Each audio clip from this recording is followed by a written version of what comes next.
My lords, two new threats have been identified, the Cutholoids and the Voidworms.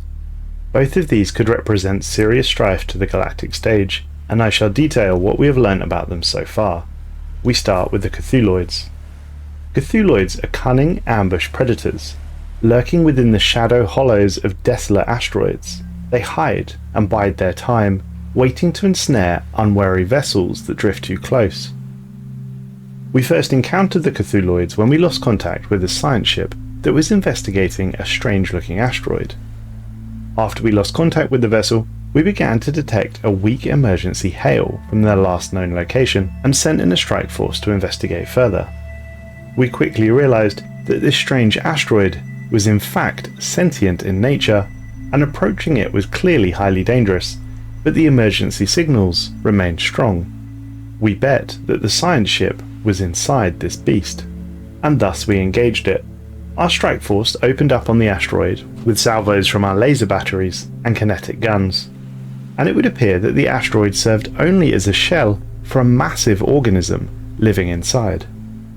We successfully destroyed the organism and recovered the science vessel, but this was clearly a cautionary tale, as more of these creatures may be out there. After this encounter, we designated the organism as a Cutholoid. It was not all bad news, however. We believe that we will be able to clone the Cutholoids in our hatcheries, and we hope that once domesticated, possibly they'll be able to steal enemy ships and consume them whole, just as they attempted to do to us.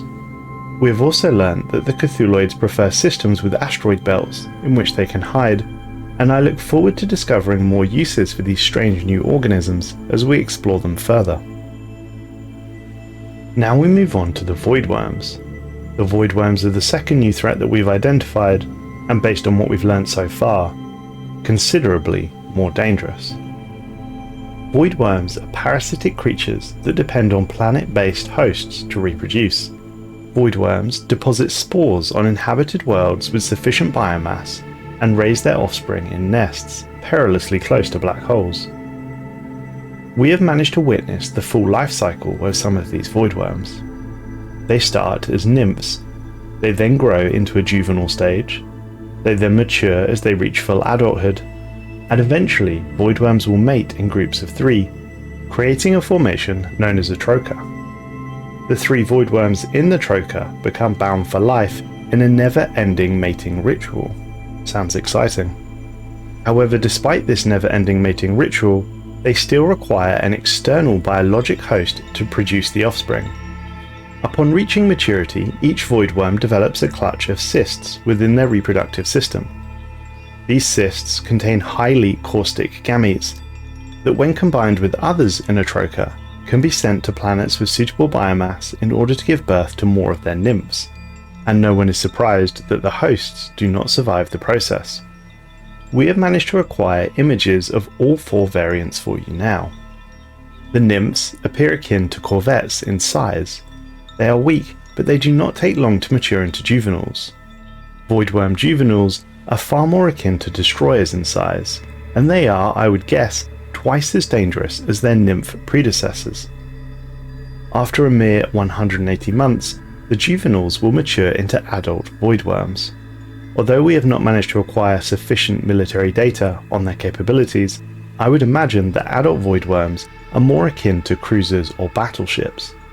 Certainly I would suspect that they are far more dangerous than that of their juvenile and nymph selves. And finally, as mentioned, the 3 adults will eventually mate for life and form a troika. Again, sadly, we do not have military data on their capabilities, but I would suspect that they are capable of some serious levels of destruction if left unchecked. We do have some information on their behaviour. Nymphs will travel to and remain in the safety of their nest systems, which as far as we're aware are always in black hole systems. Juveniles will explore the galaxy looking for suitable worlds for the next generation. They are the scouts or the hunters, so to speak. Once the juveniles find a suitable target, the adults, in the form of trochas, will go forth and continue the cycle of life. They will continue their cycle of life by bombarding inhabited planets with their spores until more nymphs are birthed from the planet. But there is evidence that the Voidworms will coordinate their bombardments as to maintain a sustainable amount of viable hosts across the galaxy. So in theory, there's absolutely nothing to worry about.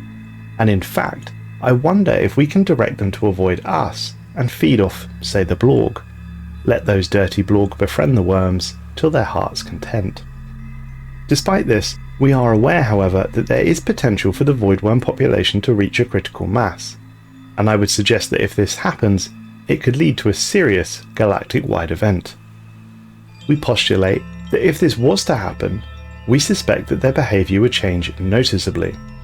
The typical stage of their life cycle where host populations would be spared would soon be disrupted, and there would be no further regard for the sustainability of their spawning grounds. All of our colonies would be put on red alert, and the presence of voidworms in any system would have to be met with extreme caution.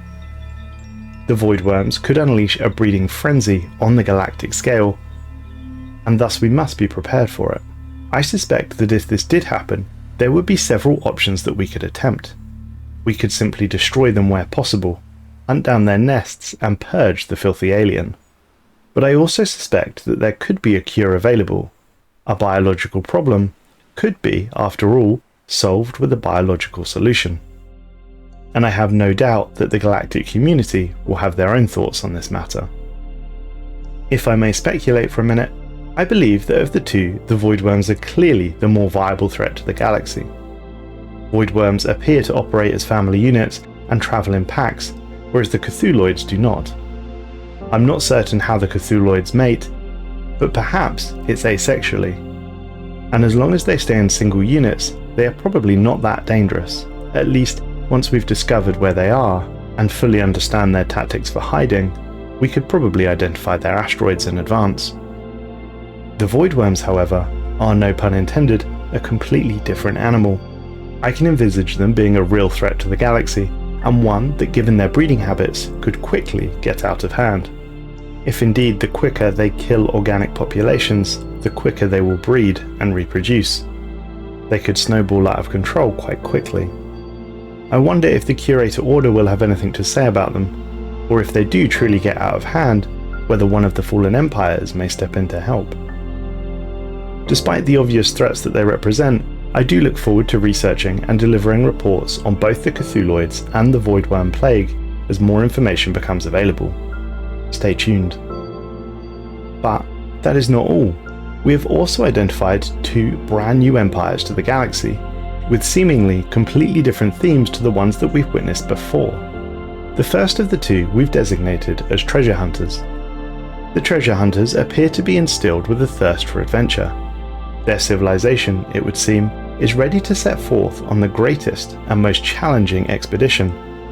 Armed only with a mysterious map, they race across the stars to secure a legendary pirate treasure. I have been pondering what this legendary pirate treasure is, and if we could steal it, but I also wonder where this celestial chart came from. Were these treasure hunters given it by benefactors, or did they dream it up themselves? I look forward to investigating this further, but it is noteworthy that this empire is designated as the Overin Lodge, and further to being treasure hunters, they also appear to be galactic curators, and their society appears to be heavily influenced by mining guilds.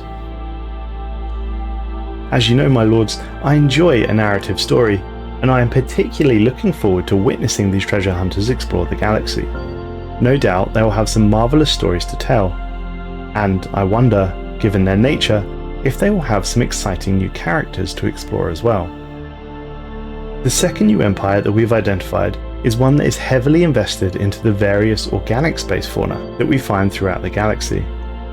This species has some sort of primal calling where they want to preserve and protect wildlife, not just on their planets, but throughout the entire galaxy.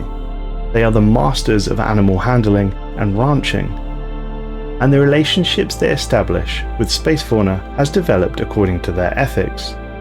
How the bond will evolve on a galactic scale remains to be seen, but naively or not, this empire wants to live in partnership with the native space fauna, taking the utmost care in their protection and the sustainable growth of their species. I feel like this is an empire that we should probably protect where possible. It seems likely that they won't be able to protect themselves. This empire has designated itself as the Grapax Primal Stalkers. Some interesting developments indeed, my lords. We have 2 new threats that need to be addressed, but I am most intrigued by these treasure hunters, and am quite keen to find out where they got their map from, and where this map leads. But what do you think? What are you most looking forward to discovering with the Grand Archive?